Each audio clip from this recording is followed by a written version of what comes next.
अब मैं आता हूँ टीयर 3 एग्ज़ाम पे। टीयर 3 एग्ज़ाम में आपके 74 मार्क्स हैं, तो थोड़ा विस्तार से क्या आपकी टीयर 3 की स्ट्रैटेजी रही? क्योंकि हाई मार्क्स हैं इसलिए मैं जानना भी चाहता हूँ। एंड जो टॉपिक्स जैसे एग्ज़ाम में आते हैं, जैसे इस बार जो आपके एग्ज़ाम का टॉपिक था एनवायरमेंटल इम्पैक्ट असेसमेंट, मोस्टली लोग प्रिपेयर्ड नहीं थे इस टॉपिक को लेके। कई लोग समझ ही नहीं पाए कि टॉपिक क्या है और कुछ और ही लिख के आए। आप थोड़ा टीयर 3 की स्ट्रैटेजी के बारे में पूरा बताइए और आपने इस टॉपिक को पढ़ा तो कैसे समझा? क्या समझ में आया कि आपको लिखना है और आपने कैसे लिखा कि आपके मार्क्स इतने अच्छे आए हैं टीयर 3 में? टियर 3 के लिए सर सबसे पहले मैंने 20 करंट टॉपिक सेलेक्ट करे यूट्यूब से। एक बुक आती है सर 151 एसेज, तो मैंने वो पढ़नी स्टार्ट की, बट मुझे उसमें से कुछ समझ नहीं आया, काफ़ी बोरिंग भी लगी।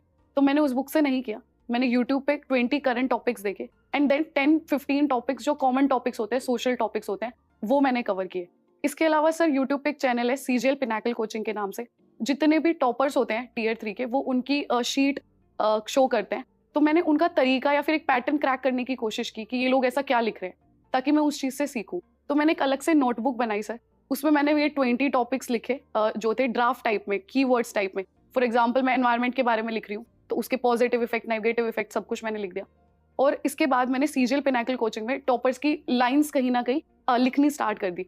फॉर एग्जाम्पल सर किसी की स्टार्टिंग लाइन बहुत अच्छी होती है, कोई कंक्लूजन में कुछ ऐसे वर्ड्स या फिर ईडियम फ्रेजेस यूज कर देते हैं, तो मैंने उनके लिए अलग से नोटबुक बनाई और वो मैंने अलग से लिख लिए, introduction and then mid part and then conclusion. उनकी बहुत सारी लाइंस हो गई थी मेरे पास, तो वो भी एक तरह से कंटेंट की तरह सर्व हो गया था।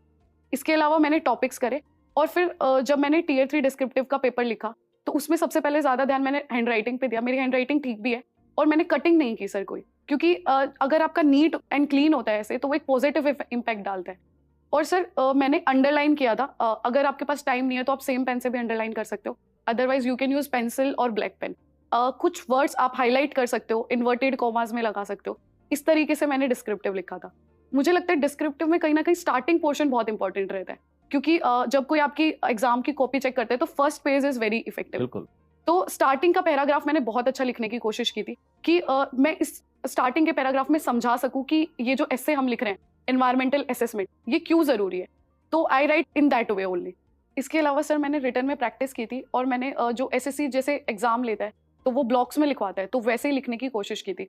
फॉर एग्जाम्पल अगर आप स्टार्टिंग में लिख रहे हो तो आप स्टार्टिंग में ही लिखो, ऐसे नहीं होना चाहिए कि आप कहीं स्टार्ट में लिख रहे हो कहीं मिडिल में लिख रहे हो, तो एक फ्लो बनना चाहिए। उसके लिए मैंने प्रैक्टिस की थी और अपनी फ्रेंड से चेक भी करवाए थे ऐसे, और हम एक दूसरे को मार्क्स भी देते थे, जिससे हमें पता चलता था कि आप किसी टॉपिक में क्या चीजें ऐड कर सकते हो या क्या एक्स्ट्रा आपने लिख लिया जो आपको नहीं लिखना चाहिए। उससे मुझे काफी हेल्प मिली। फ्रेंड्स लोग सही से कॉपी चेक करते हैं? वो कई बार होता है गुस्से में ज़्यादा काट लिया नंबर कि अपने से कम रखना है, तो खूब काट पीट के ना फर्जी फीडबैक दे दो। सर एक्चुअली हम ऐसी फ्रेंड से चेक करवाते थे जो एसएससी की प्रिपरेशन नहीं कर रही है, वो जुडिशरी की प्रिपरेशन कर रही थी, तो वो एक फेयर तरीके से हमें मार्क्स दे देती थी। चलो ये सही है, क्योंकि मुझे लगता है ऐसा कि अगर एक ही एग्ज़ाम की तैयारी करने वाले फ्रेंड्स हैं ना, तो वहाँ तो वो कुछ भी कर सकते हैं आपके साथ। थोड़ा फीडबैक भी सही होना बहुत ज़रूरी है। Right, right. ये टियर 3 का आपका तैयारी होगा।